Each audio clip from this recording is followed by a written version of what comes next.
বলছে আমার দ্বারা নেটওয়ার্ক হবে না। আর তোমার দ্বারা কী হবে বাবা? তোমাকে কি ভাত খাইয়ে দিতে হয়? বলছে না, ওটা মেখে খেতে পারি। ভাতের স্বাদ বোঝো, লবণ বেশি না লবণ কম? বলে হ্যাঁ, সেসব বুঝি।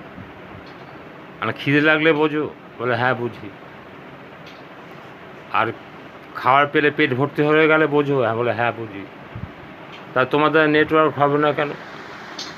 তুমি নেটওয়ার্কটা কি জানো না, তাই তুমি বলছো হবে না। আমি বুঝিয়ে দিলেই তুমি পারবে। বলছি কীরকম?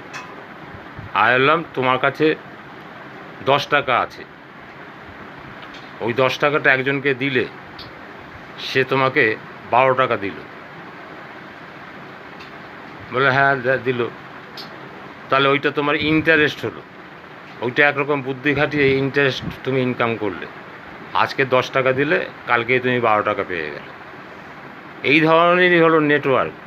নেটওয়ার্কটাকে তোমাকে একটা লোককে বুঝিয়ে, তাকে নামিয়ে, তার কাছ দিয়ে আবার কয়েকটা লোক নামিয়ে, তার কাছ দিয়ে আবার কয়েকটা লোক নামিয়ে, এইভাবে চেনটাকে বড় করতে হবে। এটাই হলো নেটওয়ার্ক।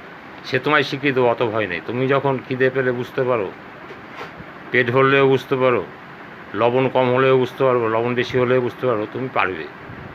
এইভাবে সাহস দিতে হবে, তবেই না আপনি সাকসেস হবেন।